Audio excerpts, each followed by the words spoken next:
mohon maaf Ibu Kepala Sekolah, saya mengganggu waktunya. Saya akan mengajukan kegiatan tentang penerapan budaya positif di sekolah, Bu. Budaya positif apa sih, Bu Ari? Ya, budaya positif adalah budaya yang dapat kita terapkan di sekolah melalui kebiasaan-kebiasaan yang baik, Bu. Kebiasaan yang baik sehingga membentuk karakter anak yang berkarakter sesuai dengan profil pelajar Pancasila, yaitu beriman dan bertakwa, kreatif, mandiri, bergotong royong, bekerja sama, kebinekaan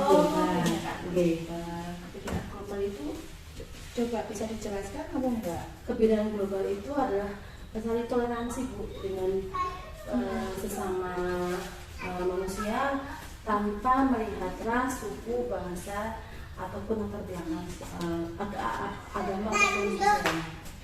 Oh, terus ini aku kan dengar ada ini tentang apa ya, keyakinan kelas apa ya? Jadi, Bu, coba nanti Bu Ari tolong dijelaskan keyakinan kelas, kan di CGP kan kayaknya ada ya. Coba tolong dijelaskan itu apa sih keyakinan kelas itu ya? Begini, Bu, anak kebetulan budaya positif yang akan saya terapkan adalah tentang keyakinan kelas, Bu. Keyakinan kelas merupakan kesepakatan antara warga kelas yang dapat diterapkan, tapi itu dari dalam diri mereka sendiri, Bu. Jadi dari motivasi dalam diri, sehingga mereka melakukannya dengan senang hati. Yang saya harapkan itu berjangka panjang, Bu. Seperti itu. Jadi, karena itu motifnya dari dalam diri si Bu, tanpa ada paksaan dari pihak luar. Berarti nanti boleh bisa melaksanakan untuk keyakinan kelas itu. Jadi, rencananya saya akan melaksanakan keyakinan kelas besok hari Jumat, Bu. Besok hari Jumat. Jadi, Tanggal berapa?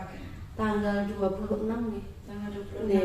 Insya Allah ya, tadi ya. Semoga bisa dilaksanakan ya. Oh, terus ini apa? Bagaimana Ki untuk caranya untuk membuat keyakinan kelas?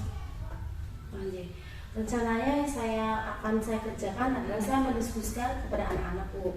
Saya akan menanyakan anak-anak tentang pertanyaan pematik saya adalah bagaimana caranya agar kita selama proses pembelajaran menyenangkan. Saya bertanya seperti itu. Nanti saya akan melihat jawaban-jawaban mereka. Yang mereka inginkan itu kelas seperti apa, suasananya, gitu, terlebih dari suasananya, sehingga mereka nyaman saat mereka datang ke sekolah. Seperti itu. Insya Allah ya, semoga bisa terlaksana ya. Terus seandainya itu sudah terlaksana, terus tindak lanjutnya bagaimana?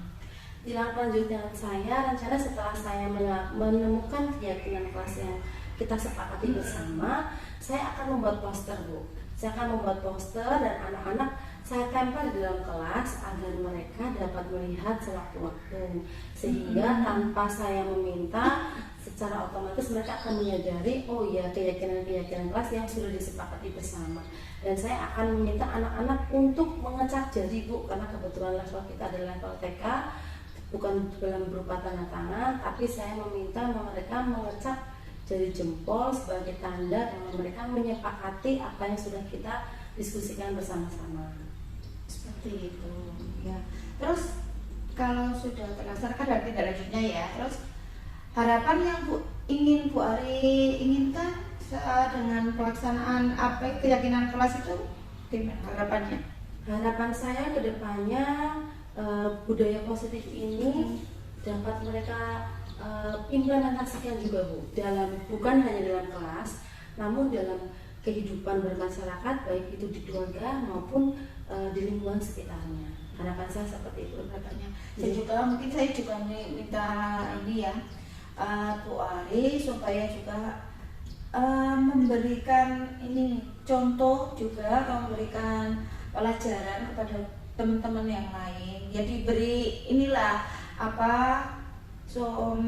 tentang keyakinan kelas, diberitahu apa teorinya dan juga pelaksanaannya. Semoga nggak cuma Bu Ari saja yang tahu, jadi teman-teman juga biar tahu seperti itu. Rencananya saya akan melakukan diseminasi kepada rekan sejawat, Ibu, nanti di dalam komunitas praktisi, yaitu nanti dalam kegiatan IGABAR. Jadi nyusennya bukan hanya saya, tapi saya desiminasikan itu kepada teman-teman yang lain agar mereka dapat menerapkan itu juga di sekolah masing-masing. Itu bagus, nggak apa-apa. Nanti kan bisa dilaksanakan. Entah kalau yang di IGABAR nanti bulan depannya lagi kan juga ada bisa menularkan seperti itu kan, jadinya ilmunya berguna, tidak cuma buat Bu Ari saja. Amin, amin, amin. Semoga juga saya harapkan sekolah kita jadi sekolah yang mempunyai karakter sendiri, Ibu. Karena pembentukan karakter itu tidak hanya dengan nyusunnya teori, tapi dengan praktek yang harus kita terapkan. Seperti itu. Paling tidak kita menumbuhkan kepercayaan orang tua saat mereka menitipkan anak mereka di sekolah kita. Maksud saya seperti itu, Bu. Iya, betul sekali. Ya, ini saya juga berharap dengan Bu Ari pokoknya nanti ditularkan sama teman-temannya, dan semoga dengan adanya Bu Ari jadi CKP ini bisa membuat TKC 12 lebih maju lagi. Amin, amin, amin. Terima kasih, Bu. Saya izin waktunya nanti saat hari Jumat saya akan melaksanakan proses pembuatan keyakinan kelas. Oke. Terima kasih, Bu. Ya. Assalamualaikum warahmatullahi wabarakatuh. Waalaikumsalam warahmatullahi wabarakatuh. Apa kabar hebat anak-anak semuanya?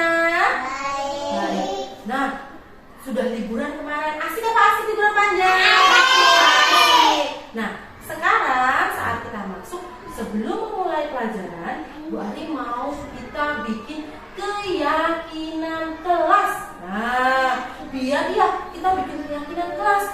Keyakinan kelas ini adalah suatu kesepakatan, ya, kesepakatan dari kita semuanya, biar sekolahnya, biar kelasnya nanti nyaman, biar belajarnya nanti tenang. Nah, bisa anak-anak? Bisa. Yuk, boleh meminta ide dulu. Apa yang harus kita lakukan agar proses belajar mengajarnya kita tenang dan nyaman? Nah, pintar sayang, tertib. Nah, tertib ini berarti harus sesuai, ya, harus sesuai dengan tata tertib. Kita di sekolah ada tata tertibnya. Contohnya, masuk sekolah jam berapa sayang? Jam 7. 7:30. Ya, kita punya tata tertib. 7:30 kita masuk. Terus apa tata tertibnya? Memakai baju seragam. Nah, betul. Terima kasih Mbak Denita. Yang pertama kita adalah harus tertib. Terus biar agar setelah tertib berarti kita kan bisa teratur, ya, bisa belajarnya teratur. Terus belajarnya itu sesuai dengan apa yang kita harapkan. Nah, kalau seperti itu, keyakinan kelas kita yang pertama adalah, baru tulis ya, aku suka tertib, jelas, dan teratur. Pinter. Wah, hebat. Mbak Anita, lihat di depan, ya. Terima kasih Mbak Anita. Nah, ini adalah aku suka tertib dan teratur. Mbak Anita sudah tertib, ya, sudah pakai baju seragam, ya, datangnya tidak terlambat. Wah, hebat. Anak-anak kamu semua hebat semuanya. Datangnya tepat waktu. Setelah tertib dan teratur, kelas kita harus dibikin apa lagi, ya, biar nyaman. Kalau habis makan buang sampah sembarangan, suka nggak, ya? Jadi harus bagaimana? Iya, membuang apa? Membuang sampah di mana, sayang? Di tempat sampah. Apakah Bu Ari memaksa? Ayo, harus buang sampah di tempatnya? Tidak, ya? Tidak. Jadi membuang sampah itu dari dalam diri sendiri, kan? Kalau membuang sampah dimasukkan ke tempat sampah. Biar apa? Bersih. Pinter sayang. Biar apa? Bersih. suka kelas yang kotor atau suka kelas yang bersih dan rapi? Suka yang apa? Bersih. Pintar, terima kasih. Jadi kalau suka yang bersih, kita Bu Ari akan menuliskan keyakinan kelas kita bahwa bersih itu baik apa? Baik. Baik ya. Berarti aku suka Baik. kebersihan. Pintar. Kebersihan. Dalam agama Islam, kebersihan itu adalah sebagian dari iman. Ya, coba Bu Ari mau tanya, saat kita sholat apa dulu yang dilakukan sebelum sholat? Pintar. Wudhu itu adalah membersihkan dari tangan, ya kan? Mulut, apa lagi? Hidung, muka, telinga, ya kan? Kepala, kaki, pintar. Iya, betul. Jadi kebersihan ini sangat diutamakan. Wah, kalau anak-anak berangkat sekolah bajunya bersih, nyaman apa nyaman? Nyaman. Bagaimana kalau bajunya? Ternyata bajuku kena saus ininya, atau bajuku kena tanah liat. Tadi habis mainan pasir sama tanah. Coba bagaimana? Bajunya bagaimana? Gak nyaman. Oh? Apakah? Iya betul, pintar sih mak. Apa sih? Banyak kumannya. Banyak cacing. Dia di baju nggak ada cacingnya sayang. Di baju berarti ada kumannya yang nggak terlalu kecil. Iya. Iya betul. Makanya itu kebersihan itu sangat penting dan sangat kita utamakan, ya. Nah, contohnya dengan apa sebelum makan? Cuci tangan. Cuci tangannya itu cepat. Sabun dulu. Terus pelan-pelan. Sela-selanya, jangan lupa sela-selanya. Terus apa lagi? Ini apa? Kuku. Pintar kukunya. Iya, enggak dibersihin. Terus apa lagi? Punggung tangannya nih. Punggung tangannya juga dibersihin betul. Nah, itu adalah salah satu cara kita untuk menjaga kebersihan. Kita jaga kebersihan di sekolah saja atau di rumah juga? Pintar sayang. Jaga kebersihan itu di rumah dan di sekolah. Nah, iya Pak. Nah, berarti kebersihan ini harus kita lakukan setiap hari. Terima kasih. Terus yang ketiga, keyakinan kelas kita apa lagi ya biar belajarnya enak? Kalau sama teman lagi belajar gitu. Bagaimana kalau sama teman? Apa sih? Baik. Terus bantuin. Apa lagi? Pintar disayang. Semua teman kita itu saudara. Jadi harus kita sayang, baik teman di sekolah ataupun teman yang ada di rumah. Punyakah teman yang ada di rumah?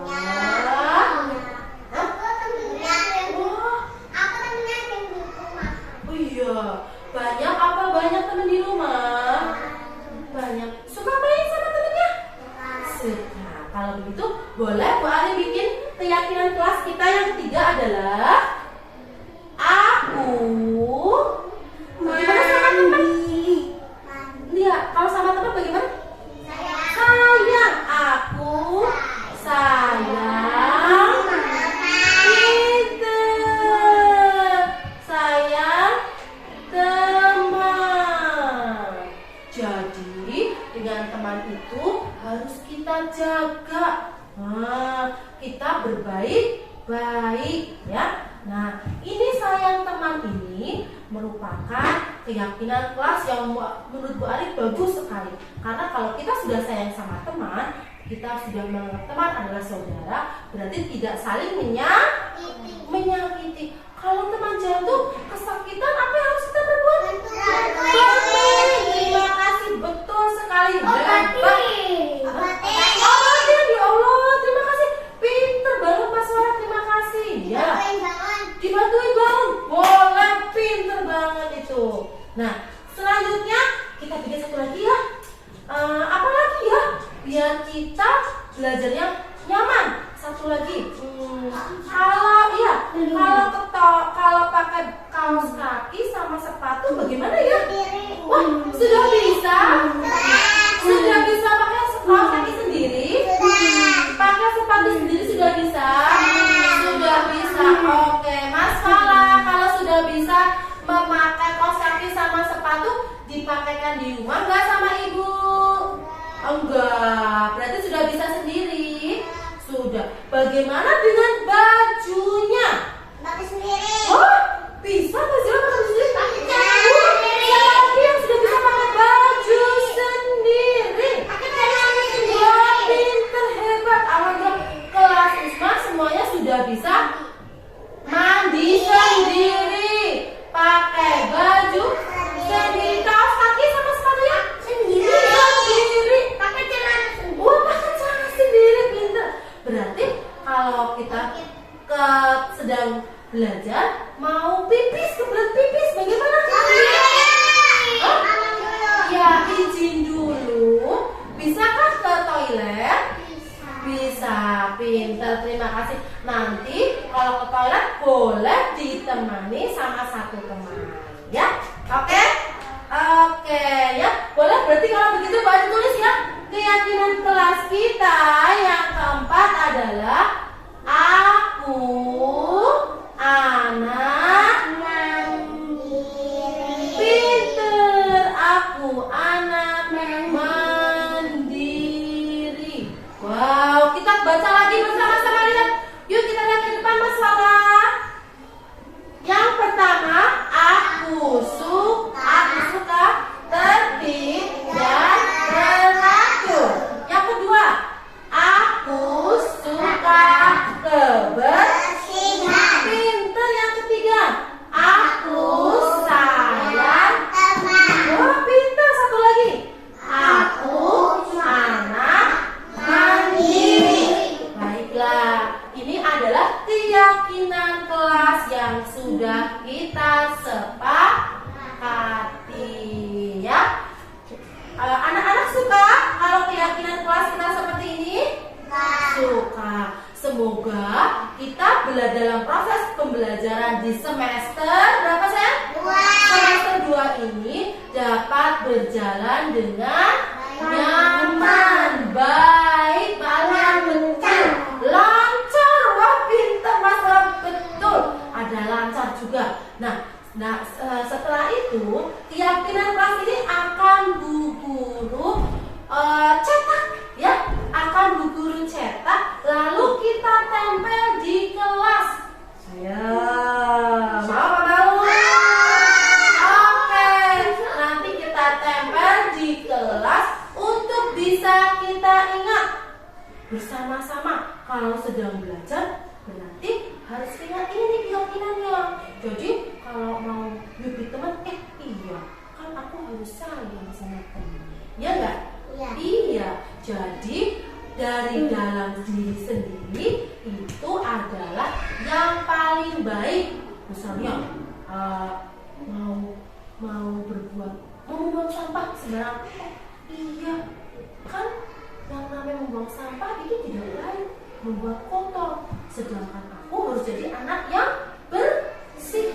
Jadi membuang sampahnya harus ke tempat tempat sampah. Nah, Bu Ari harap keyakinan kelas ini dapat anak-anak bawa, dapat anak-anak terapkan setiap hari. Senang apa senang?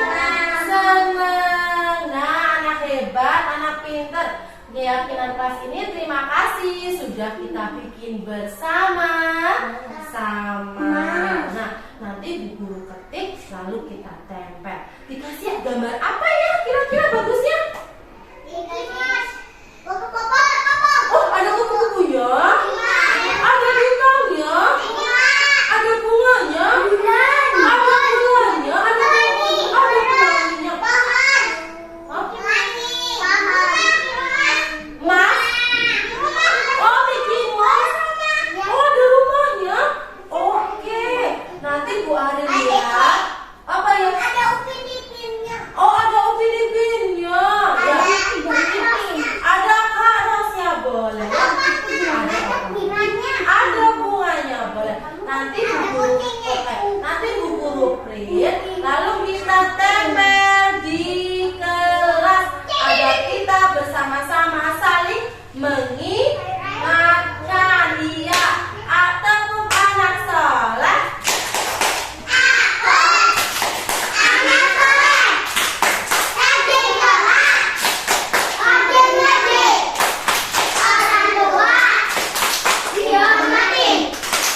Cinta Islam sampai mati. La ilaha illallah Muhammad Rasulullah. Islam, yes. Oke, demikianlah keyakinan kelas yang Bu Guru bikin bersama anak-anak ya. Kita sama-sama saling mengingatkan satu dan yang lain. Terima kasih anak-anak kelas 9 yang hebat semuanya. Pinter. Oke?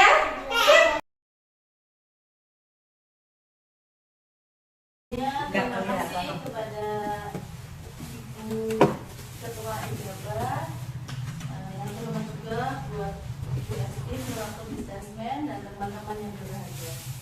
Kali ini saya akan menyampaikan tentang budaya positif, Bu. Sebelumnya masih semangat ya, Bu? Kalau saya jawab, tanya selamat pagi, jawabnya pagi ya, Bu ya. Selamat pagi. Terima kasih. Semangatnya masih terus membara ya, Bu, walaupun kita waktunya sudah siang. Deh.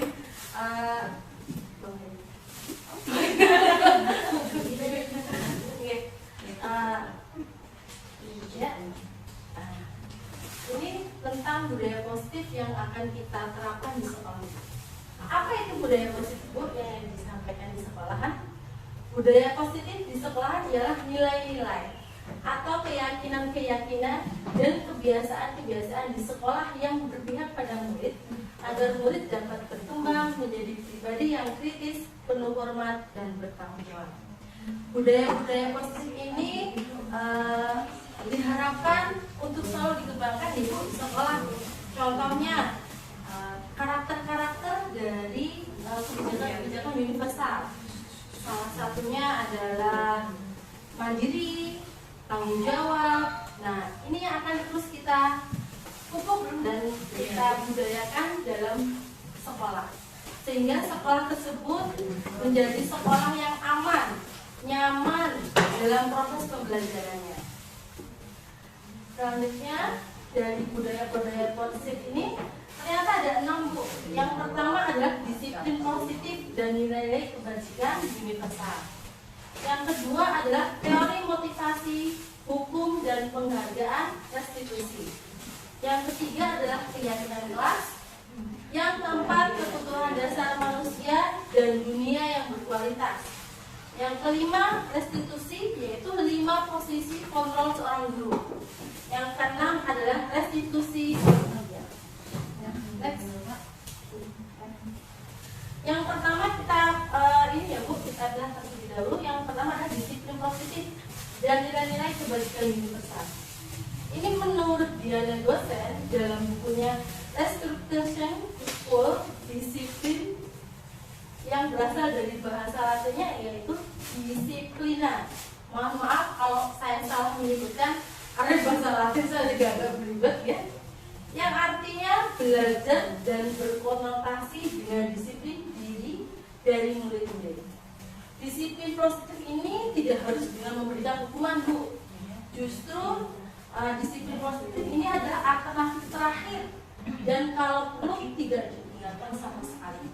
Kadang kalau dasar di sekolah itu kalau disiplin itu seperti contoh deh, yo sepatunya harus yang warnanya hitam, misalnya seperti itu ya. Kalau misalnya kalau di bidang sekolah, nah diharapkan disiplin ini yang kita sampaikan ke anak lebih yang itu ya Bu, berapa yang terakhir ya, yang diharapkan disiplin positif. Maaf Bu, betul ya, ya. Disiplin positif ini disampaikan bahwa tidak harus memberikan hukuman. Justru ini alternatif terakhir. Kalau guru tidak digunakan sama sekali, kenapa justru tidak digunakan? Karena disiplin positif yang kadang kita sampaikan ke anak-anak itu hanya untuk waktu yang sementara, bukan dari dalam diri. Karena itu adalah salah satu peraturan di sekolah, karena seperti itu. Apa makna disiplin? Makna kata disiplin sering berubah menjadi sesuatu yang dilakukan seseorang pada orang lain untuk mendapatkan kepatuhan. Biasanya memang disiplin diharapkan untuk anak jadi patuh, baik itu di sekolah, baik di rumah ataupun di lingkungan. Kecenderungan umum ini adalah menghubungkan kata disiplin dengan ketidaknyamanan, bukan dengan apa yang kita hargai atau capai suatu tujuan mulia. Kadang kalau saya ambil sampelnya kepada anak lagi Bu, anak sendiri. Karena disiplin saya gini, harus bangun tepat waktu, disiplinnya harus tetap. Nah, anak saya mungkin melakukan itu karena terpaksa, bukan karena intuisi dari dia dalam diri sendiri. Takut. Nah, tuh nanti kalau ibuku aku nggak bangun cepat, ibuku pasti ngomel-ngomel. Nah, sebenarnya yang itu yang dimaknai bahwa disiplin menurut kita itu positif. Yo, kamu harus on nih. Tapi anak tersebut tidak melakukan itu dari dalam hatinya. Justru karena aku jatuh aja ya, misalnya seperti itu. Next. Ini yang saya adalah nilai-nilai kebajikan universal. Nilai-nilai kebajikan adalah sifat-sifat positif manusia yang merupakan tujuan mulia yang ingin dicapai setiap individu. Nilai-nilai tersebut bersifat universal dan lintas bahasa, suku, bangsa, agama maupun latar belakang.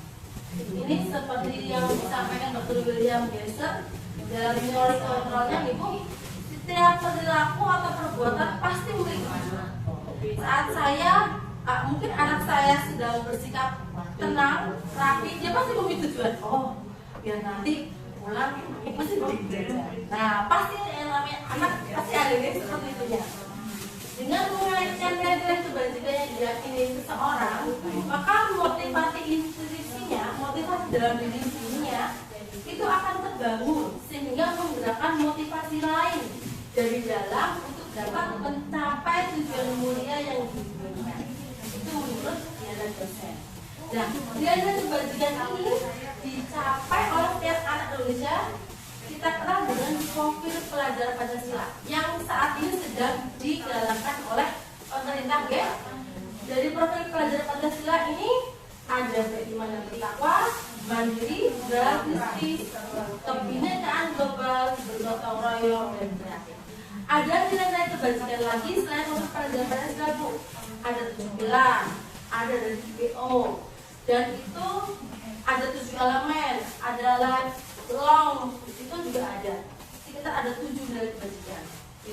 Ini yang saya ambil contohnya adalah dari profil pelajaran Pancasila yang saat ini pemerintah sedang sangat menggalakkan ini karena mengharapkan generasi kita ke depannya adalah generasi yang mempunyai karakter ini yang nyusewunya siap menghadapi tantangan ke depan. Karena semakin zaman berubah, pasti karakternya yang dibutuhkan justru semakin tangguh. Itulah tujuan kita ya Bu sebagai seorang diri. Tujuan mulia dari penerapan disiplin positif adalah agar terbentuk murid-murid yang berkarakter, berdisiplin, santun, jujur dan peduli, bertanggung jawab dan merupakan pembelajar sepanjang hayat sesuai dengan standar kompetensi lulusan yang diharapkan. Yaitu tadi tentang profil pelajar Pancasila. Yang dapat mengontrol diri kita sendiri, yang dapat mengontrol diri kita adalah diri kita sendiri, bukan orang lain. Budaya disiplin mulai dari diri sendiri, dari hal kecil menuju perubahan yang baik untuk Indonesia yang lebih maju. Yang saya buat di sini, saya mengatakan bahwa yang dapat mengontrol diri kita adalah diri kita sendiri, bukan orang lain. Saat kita, misalnya saya memberikan contoh, saat harus menggenggam tangan, padahal di dalam tangan saya ini ada sesuatu hal yang sangat berharga. Misalnya saat tulis tulisan bahwa saya punya uang 10.000, saya genggam nih tangan saya di dalam saya sini. Saat ada beberapa orang lain yang akan memaksa saya untuk membuka, pasti kita akan berusaha kan mempertahankannya. Nah, tapi kalau ada iming-imingnya dari 10.000, kira-kira dilepas ya nih Bu? Dilepas. Nah, berarti kontrol yang terjadi adalah bukan dari orang lain, tapi dari diri sendiri. Tapi kalau saya tuh benar apa enggak, dia misalnya satu miliar, ada yang 2 miliar, dilihat dia dulu benar apa enggak. Oh gitu ya Bu ya? Ya berarti itu lebih baik ketika ada orang diri sendiri. Ini satu miliar, nanti saya kasih kamu kan lihat dulu itu benar apa enggak. Kalau enggak benar kan tetapi dipegang. Nah, itu kontrol diri kita ya.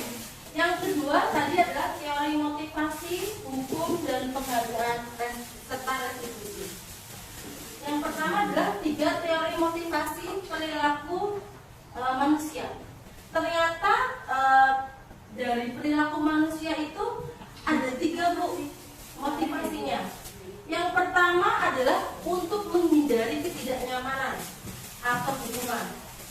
Apa yang terjadi apabila kita tidak melakukannya ya? Itu contohnya gitu, karena yang saya punya motivasi manusia ada, wah daripada nanti saya bermasalah, aku aman aja lah. Nah, gitu ya. Yang kedua untuk mendapatkan imbalan dari orang lain atau institusi. Nah, biasanya seperti itu ya. Yang ketiga menghargai diri sendiri, menjadi insan sesuai harapan. Teori yang pertama ini merupakan motivasi eksternal, yang itu datanya dari luar, karena kita mengharapkan sesuatu dari luar untuk tidak mendapatkan hukuman. Yang teori yang kedua adalah mendapatkan imbalan. Ini juga dari eksternal. Kalau nggak ada imbalan, kira-kira mau nggak? Berarti itu adalah mulai dari eksternal ya Bu, dari kita sendiri. Yang terakhir adalah menghargai diri sendiri. Nah ini Bu, ini baru dari dalam diri kita sendiri. Nah ini yang diharapkan positifnya dari diri kita untuk dikembangkan lagi ke anak-anak ke depan. Menurut Belajar Dewantara, kata merdeka yaitu tidak hanya terlepas dari perintah Bu, akan tetapi juga cakap buat memerintah diri sendiri. Yang ini disampaikan di Belajar Dewantara yang seunya kita memakai filosofi pendidikan dari Belajar Dewantara. Kata merdeka ini sedang kita sudah terapkan dalam Merdeka Belajar Bu yang sudah kita lakukan. Contohnya itu dengan PMM. Nah, PMM itu yang seunya pembelajarannya banyak Ibu, tapi kan tidak dalam sekolah. Nah, makanya dilakukan dengan aplikasi karena mengharapkan guru untuk belajar mereka mau kapan, mau di mana, mau jam berapa, apalagi nyuci ya boleh mengerjakannya ya. Yaitu ya, dengan Merdeka Belajar. Yang selanjutnya adalah dihukum oleh penghargaan. Kok penghargaan yang umum ya Bu? Nah, ini yang juga kita sama-sama pelajari Bu. Dihukum oleh penghargaan. Bahwa penghargaan berlaku sama dengan hukuman Bu. Nah, ini menurut artikel gitu, yang artinya meminta atau membujuk seseorang melakukan sesuatu untuk memenuhi suatu tujuan tertentu dari orang yang meminta atau membujuk. Dorongan eksternal akan ada faktor ketergantungan, beberapa dampak dari pemberian pembelajaran. Yang saya punya contoh-contoh yang saya dari penghargaan ini yang dikatakan dengan hukum. karena penghargaan mempunyai pengaruh jangka pendek dan jangka panjang. Misalnya saya memberikan contoh saat saya memberikan penghargaan kepada anak. Biasanya kan kita akan mengatakan, yuk siapa yang sudah menyelesaikan nanti guru kasih bintang. Mau tidak mau anak akan menyelesaikan karena dia kan ibu motivasinya karena dia mendapatkan imbalan. Nah, tapi kenapa mengatakan jangka panjang ataupun jangka pendek? Nah, tergantung ibu. Kalau jangka pendeknya, wah berarti nanti aku pulang harus bisa dapat bintang nih. Nah, jangka panjangnya yang kita takutkan karakter ini akan terbentuk sampai dewasa. Nah, kalau saya nggak ada imbalan, aku nggak bisa kerja. Jadi kalau saya nggak dapat gaji gede, saya nggak bisa kerja. Nah, itu hukuman sebagai penghargaan. Yang kedua, penghargaan itu tidak efektif karena anak hanya bekerja, hanya menyelesaikan saat guru hanya dapat memberikan reward. Yang ketiga, penghargaan merusak hubungan Bu. Tanpa kita sadari, ini juga yang jadi review buat saya sendiri. Ternyata merusak hubungan Bu. Kita tidak tahu hati anak seperti apa. Betul sekali. Saat satu anak dikasih reward, bintangnya lebih bagus, ibu pernah kan terpikirkan bahwa ada anak lain yang mengatakan, ih, kok aku nggak dikasih ya? Nah, inilah Bu, penghargaan ternyata dapat merusak hubungan Bu tanpa kita sadari. Yang keempat, penghargaan mematikan kreativitas. Nah, bagaimana ini Bu penghargaan dapat mematikan kreativitas? Penghargaan mematikan kreativitas saat ada anak yang dapat piala itu cuma itu doang. Ya sudahlah, aku santai saja. Toh yang dapat pasti dia lagi. Mungkin gak anak-anak yang lain yang tidak mendapat pasti ya sudahlah, aku nanti saja. Itu saja yang menyelesaikan atau itu saja pasti yang mendapat. Dan yang kelima, penghargaan menghukum. Tanpa kita sadari, penghargaan yang kita berikan itu berefek juga dan berdampak. Walaupun misalnya tadinya kita berikan, wah, biar anak senang nih. Nah, padahal proses dalam pembelajaran itu justru itu yang kita dapat prosesnya. Prosesnya anak berusaha, prosesnya anak berkreativitas, prosesnya anak menemukan solusi dari apa yang yang mereka hadapi. Itu yang kita hadapi. Next. Nah, selanjutnya adalah restitusi.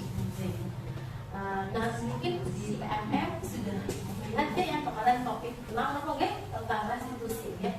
Restitusi adalah proses menciptakan kondisi bagi murid untuk memperbaiki kesalahan mereka sehingga mereka bisa kembali kepada kelompok mereka dengan karakter yang lebih kuat. Restitusi juga merupakan proses kolaboratif yang mengajarkan murid untuk mencapai solusi untuk masalah mereka dan membantu murid berpikir tentang orang seperti apa yang mereka inginkan atau menjadi tujuan mulia dan bagaimana mereka harus memperlakukan orang lain. Restitusi ini sudah saya coba lakukan Ibu saat anak-anak melakukan sesuatu ya. Restitusi diharapkan saat anak melakukan kesalahan itu bukan kadang nafas yang kamu sih kayak gini. Nah, itu sama dengan kita mendownkan ya, mengecilkan hatinya. Padahal yang diharapkan seorang guru memberikan proses nih dengan melalui cara restitusi. Selanjutnya ciri-ciri restitusi Bu dari program disiplin tersebut adalah restitusi bukan untuk menebus kesalahan, namun untuk belajar dari kesalahan. Yang kedua, restitusi memperbaiki hubungan. Yang ketiga, restitusi Yang ketiga, restitusi adalah tawaran bukan paksaan. Yang kelima, restitusi menuntun untuk melihat ke dalam diri. Yang keenam, restitusi mencari kebutuhan dasar yang mendasari tindakan. Yang ketujuh, restitusi diri adalah cara yang paling baik. Restitusi 6 adalah selanjutnya setuju, restitusi fokus pada karakter bukan tindakan. Restitusi merupakan penguatan ya kepada karakter anak. Yang ke-10, restitusi mengembalikan murid yang berbuat salah kepada Tuhan. Kadang saat suatu anak membuat kesalahan, pasti temennya, kamu sih kayak gitu dulu nih, gak boleh kayak gitu. Nah, mau nggak mau saat dia down, saat teman-temannya sudah mengatakan seperti itu, nah kita sebagai guru mencoba nih untuk mengembalikan yang tadinya dia seperti misalnya down ini, kita kembalikan lagi ke temannya dalam kondisi yang baik secara mental maupun secara fisik. Yang selanjutnya adalah keyakinan kelas, Bu. Keyakinan kelas. Kenapa ya Bu keyakinan kelas bukan peraturan kelas, Bu? Kalau dulu zaman kita ada peraturan kelas, ya. Tapi untuk sekarang diharapkan menjadi keyakinan, karena keyakinan itu dari dalam diri, Bu. Kalau peraturan biasanya guru yang membuat, anak yang menerapkan. Tapi kalau keyakinan adalah kita bersama-sama membicarakan itu untuk bersama-sama juga dilakukan. Untuk terbentuknya budaya positif, pertama-tama kita perlu menciptakan keyakinan yang disepakati, ya, dalam prinsip-prinsip dasar sebagai dasar bersama di antara warga kelas. Menurut dosen, suatu keyakinan akan lebih memotivasi seorang diri dari dalam atau motivasi intrinsik. Nah, keyakinan kelas ini yang sudah saya coba lakukan, ini menurut contohnya ya, Pak. Nah, ini Bu tentang keyakinan. Contoh satu nih Bu, kita jawab bersama-sama. Mengapa memiliki peraturan tentang menggunakan helm pada saat mengendarai roda 2, Bu? Kenapa kita harus memakai helm ya? Keselamatan, betul, J.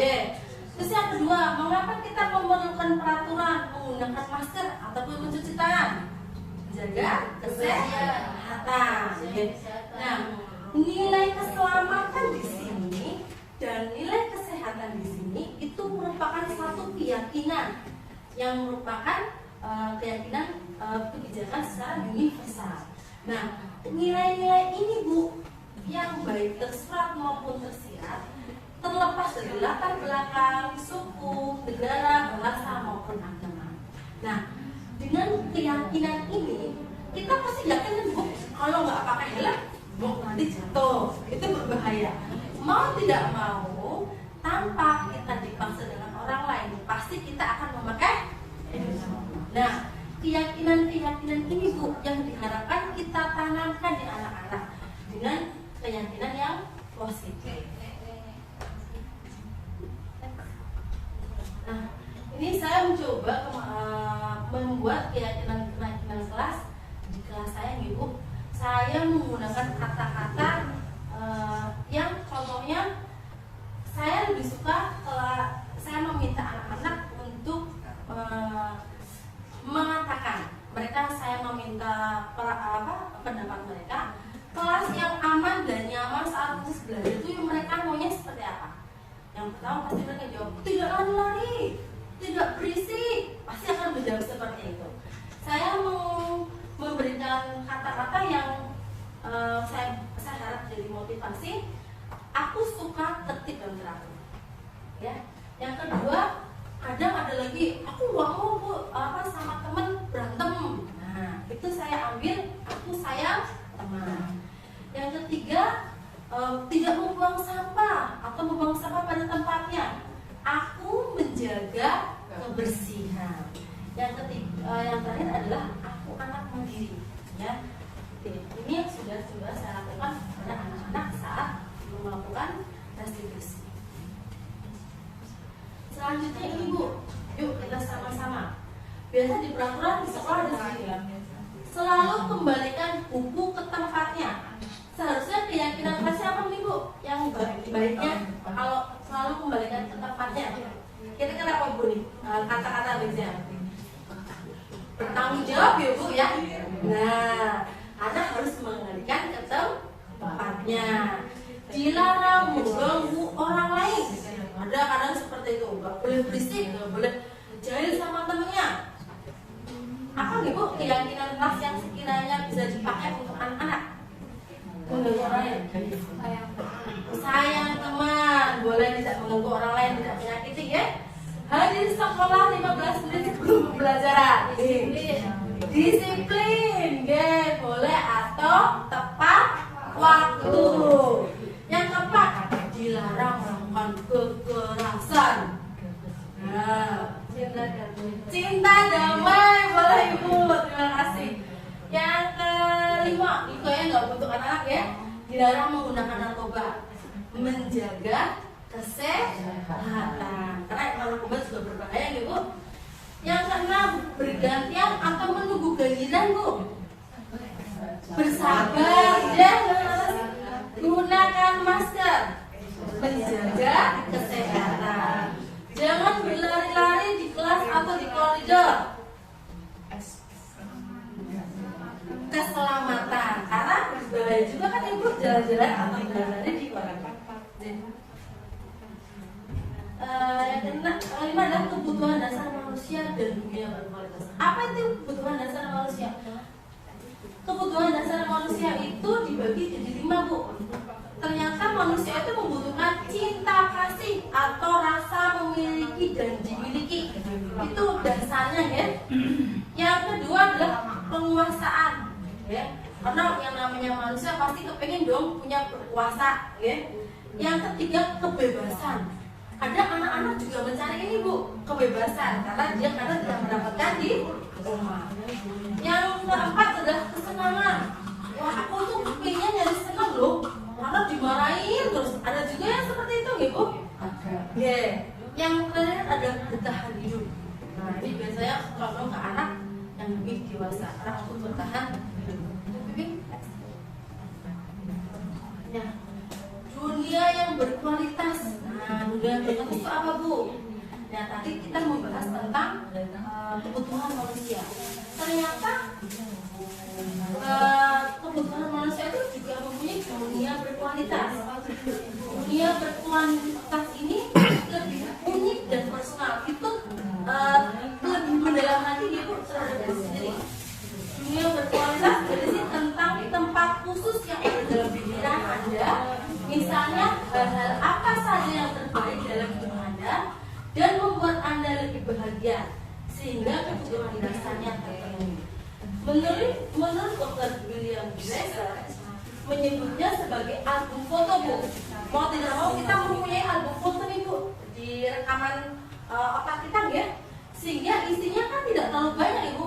Ibu kalau punya album foto di rumah, apa semua memori atau kegiatan dimasukkan langsung di situ?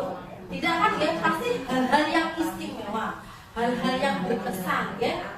Dan pasti itu lebih signifikan dan yang terbaik dalam hidupnya ya. Murid juga sama Bu, murid juga sama mempunyai gambaran dunia kualitas yang mereka yakini ya. Nah, tugas guru ini Bu, kita memasukkan hal-hal yang bermakna dan nilai kebajikan yang hakiki ke dalam dunia berkualitas mereka. Contohnya Ibu, dunia berkualitasnya anak itu pada dasarnya adalah bermain. Nah, jadi kadang kalau saat anak-anak bermain, kita pengen kira-kira gimana Bu? Nah, pasti mereka nggak mau ya, karena bagi dia bermain itu udah paling hebat nih, bermain itu udah paling asik nih. Nah, tinggal kita gurunya memodifikasi nih Bu, bermain tambah Bu sambil belajar. Nah, inilah tugas guru Bu. Tugas guru kita memaknai hal-hal yang baik kepada anak-anak. Nah, yang selanjutnya adalah 5 posisi kontrol teori motivasi perilaku. Ternyata guru itu mempunyai 5 kontrol Bu. Yang pertama penghukum. Seorang penghukum biasanya menggunakan hukuman fisik atau verbal. Ini biasanya dilakukan kalau dulu jenjang level kita lebih besar ya Bu, lebih tinggi lagi. Biasanya dulu kalau di SD kalau nggak bisa tuh gurunya jadi pakai penggaris yang panjang ya Bu, gitu kan biasanya seperti itu. kalau nggak pakai penghapus. Ya. Nah, itu tipe guru yang melakukan penghukum. Padahal yang saya punya penghukum ini sekarang sudah tidak ada. Insya Allah di 3 Kota Selatan tidak ada yang melakukan penghukuman baik fisik maupun verbal. Yang kedua adalah pembuat rasa bersalah. Biasanya guru akan bersuara lembut nih Bu, biasanya akan menggunakan keheningan yang membuat orang lain tidak nyaman. Biasanya seperti itu. Mas, kok kamu kayak gitu sih, nakal? Mengapa nggak kasihan sama Bu Guru? Mau tidak mau anak itu kan merasa aku salah ya. Nah, ini nih biasanya tanpa kita sadari kita menggunakan posisi kontrol yang kedua yaitu pembuat rasa bersalah. Yang ketiga biasanya kita pakai adalah teman. Nah, guru tidak akan menyakiti murid, namun tetap berupaya mengontrol murid-muridnya. Yang keempat, pemantau. Ini biasanya di level atas ya, dari SMP sampai SMA. Guru akan mengawasi berdasarkan peraturan dan konsekuensi. Misalnya dulu kalau di SMP saya Bu, kalau panggil bel, kok ada yang masuk aku tutup kan, udah gini. Disuruh masuk jam 7, kamu baru sampai. Nah, ini tidak sesuai nih. Aku sudah lebih nih berapa menit. Nah, itu biasanya pemantau karena dia sesuai dengan peraturan yang ada di sekolah. Yang terakhir adalah 5 adalah manajer. Ini yang paling diharapkan Bu. Ini yang paling diharapkan kita melakukannya. Ini posisi paling dewa nih Bu. Saya belum melakukan, saya belum bisa nih. Manajer adalah posisi dewa nih. Pokoknya paling sabar. Posisi di mana guru berbuat sesuatu bersama dengan murid, mempersilahkan murid mempertanggungjawabkan perbuatannya. Misalnya kita pasti melakukannya. Misalnya ada teman, ada anak yang lagi berantem nih Bu. Yang satu narik rambutnya, yang satu nyubit temennya. Nah, kalau kita sebagai posisi manajer, kita berusaha mendampingkan mereka dan kita menanyakan Bu, ayo Mas, itu perbuatan baik nggak ya? Nah, sebaliknya kamu tidak saling menyakiti bagaimana nih? Nah, kita mengajak anak, mengajak murid kita untuk berpikir apa sih yang seharusnya kita lakukan setelah kita membuat kesalahan itu. Nah, ini bagi saya adalah posisi dewa ya. Paling tidak kita ini nih Bu, paling tidak kita teman. Nah, walaupun kita dekat, kita tetap sambil menjadi pengontrol untuk muridnya. Nah, yang terakhir adalah segitiga restitusi. Segitiga restitusi ini kita pakai nih Bu. Yang pertama ada, ini adalah segitiga restitusinya ya. Nah, ini yang pertama adalah yang kita lakukan adalah menstabilkan identitas. Karena saat ada sesuatu pasti tidak mungkin yang namanya anak tidak down, tidak melakukan kesalahan ya. Nah, guru harus bisa menstabilkan identitasnya untuk membuat anak merasa gagal karena berbuat salah menjadi positif terhadap dirinya. Nah, ini contoh-contohnya Ibu, guru dapat berkata berbuat salah itu manusiawi Bu. Nah, kadang kalau misalnya datang terlambat nggak apa-apa. Dulu juga itu waktu kecil juga pernah datang terlambat. Ada jadi anaknya kan, oh gitu ya, itu hal yang wajar. Memang terlambat itu manusiawi gitu. Kadang masih ngantuk. Kita juga kadang kalau tidurnya kemalaman pasti terlambat ya. Nah, ini sebentar jelas. Ini contoh-contohnya Bu, bisa kita pelajari ya. Yang kedua adalah melakukan validasi tindakan yang salah. Kegiatan ini membantu siswa mengenali kebutuhan yang diinginkan atau dipenuhi ketika melakukan kesalahan itu. Pada dasarnya, setiap tindakan manusia tujuannya adalah memenuhi basic need-nya atau kebutuhannya. Apakah itu kekuatan, kebebasan, cinta atau kasih sayang tadi, kesenangan atau bertahan. Nah, ini adalah contoh-contoh kata-kata yang bisa kita sampaikan saat memvalidasi tindakan yang salah. Misalnya, kamu bisa saja kan melakukan yang itu, tapi kamu tidak melakukannya. Nah, ini contoh-contohnya. Ya.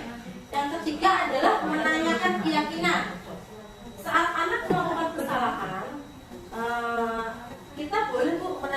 keyakinan mereka. Apakah dia menyadari kesalahan sudah diperbuatnya?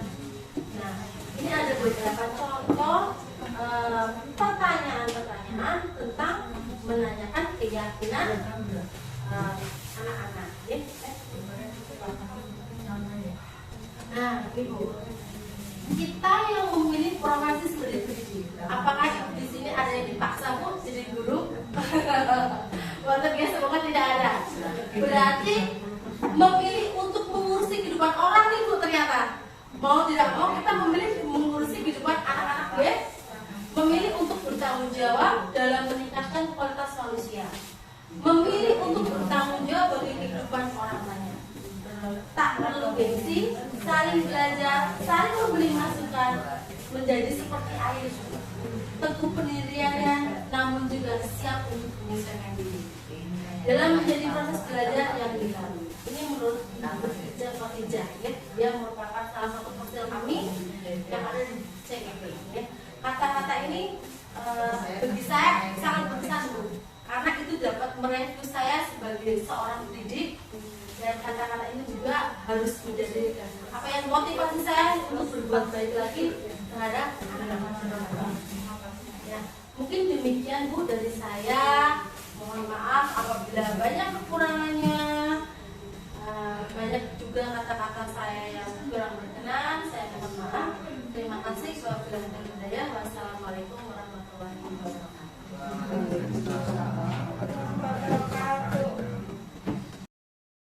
Refleksi saya mengenai budaya positif di sekolah.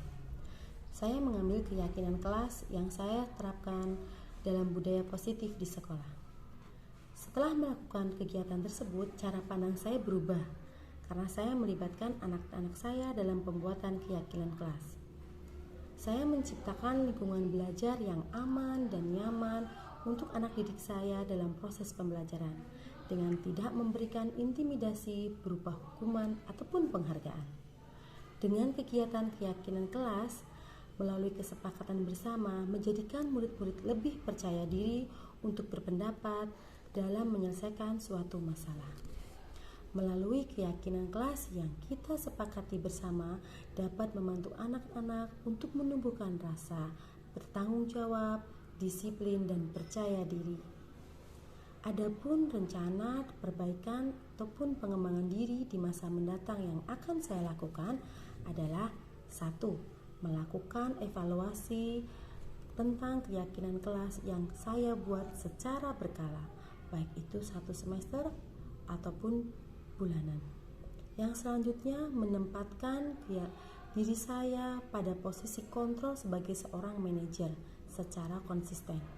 Yang ketiga, menerapkan segitiga restitusi terhadap kasus yang terjadi pada anak didik saya tentang pembelajaran disiplin positif. Yang keempat, berkolaborasi dengan semua pihak untuk menciptakan budaya positif yang ada di sekolah. Semoga dengan penerapan budaya positif tersebut menciptakan sekolah saya menjadi sekolah yang aman, nyaman, dan berkarakter. Wabarakatuh. Saya Media Skarwati, saya sebagai rekan sejawat dari saudara Aryani Rahmawati.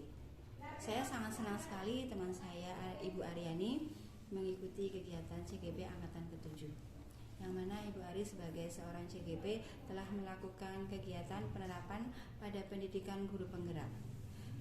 Besar harapan kami dapat menjadi budaya positif di sekolah sehingga dapat menciptakan lingkungan yang aman dan ramah anak. Sehingga ilmu yang didapatkan kami harapkan semoga dapat bermanfaat untuk masa yang akan datang. Terima kasih. Assalamualaikum warahmatullahi wabarakatuh. Nanda, halo. Bagaimana belajar sama Bu Ari? Baik. Baik, yuk belakang. Kenzo, bagaimana sih belajar sama Bu Ari? Baik. Terima kasih. Naren, bagaimana belajar sama Bu Ari? Hah? Apa sayang? Bagaimana belajar sama Bu Ari? Suka? Suka. Suka, terima kasih. Azril, bagaimana belajar sama Bu Ari? Baik. Baik. Bagaimana belajar sama Bu Ari, Ira? Baik. Baik. Bagaimana belajar sama Bu Ari, Fala? Seneng. Oke, terima kasih. Bagaimana belajar sama Bu Ari, Kaira? Baik. Oke, terima kasih, Kaira. Bagaimana belajar sama Bu Ari, sayang? Happy. Hah? Happy. Happy, terima kasih, sayang. Almira, bagaimana ya belajar sama Bu Ari? Senang. Senang, terima kasih, Almira. Denita, bagaimana belajar sama Bu Ari? Lucu. Lucu, terima kasih. Zema, bagaimana belajar sama Bu Ari? Senang. Senang, terima kasih. Nanda, Bu Ari mau tanya, kalau Bu Ari mengajar itu bagaimana sih? Bu Ari mengajarnya bagaimana? Menyenangkan, seru, atau asik, atau marah-marah, Bu Ari, atau lucu? Lucu. Lucu, oke, terima kasih. Kenzo, belajar sama Bu Ari di kelas itu bagaimana? Gimana belajar di kelas sama Bu Ari? Senang, terima kasih. Nah, Ren, belajar di kelas sama Bu Ari bagaimana? Menyenangkan, terima kasih. Azril, bagaimana belajar di kelas sama Bu Ari? Senang. Senang, oke. Irel, bagaimana sih belajar di kelas sama Bu Ari? Lucu. Lucu, oke, terima kasih. Falah, belajar sama Bu Ari di kelas bagaimana? Baik. Baik, terima kasih. Ai, belajar di kelas sama Bu Ari bagaimana? Seru, terima kasih. Kaira, bagaimana belajar di kelas sama Bu Ari? Senang. Senang, terima kasih. Danita, bagaimana ya belajar di kelas sama Bu Ari? Baik. Baik, terima kasih. Zema, bagaimana belajar di kelas sama Bu Ari? Lucu. Lucu, oke. Sekarang ini Nanda, apa sih yang kamu suka kalau belajar sama Bu Ari? Warnai. Mewarnai, oke. Kenzo, kamu suka belajar apa sama Bu Ari di kelas? Nulis, oke. Almira suka belajar apa sih sama Bu Ari di kelas? Baca. Baca, oke. Naren suka belajar apa di kelas sama Bu Ari? Mewarnai, oke. Azril suka belajar apa di kelas sama Bu Ari? Nulis. Menulis, oke. Irel suka belajar apa di kelas sama Bu Ari? Menulis. Menulis. Falah suka belajar apa di kelas sama Bu Ari? Gambar. Oke, pinter. Ai suka belajar apa di kelas sama Bu Ari? Memotong apa sayang?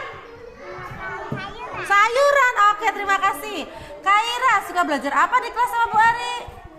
Menggambar. Menggambar, oke, terima kasih. Denita suka belajar apa di kelas sama Bu Ari? Menggambar juga. Menggambar juga, oke. Satu lagi Mbak Zema, suka belajar apa di kelas sama Bu Ari, Mbak Zema? Menggambar juga. Menggambar juga, terima kasih sayang.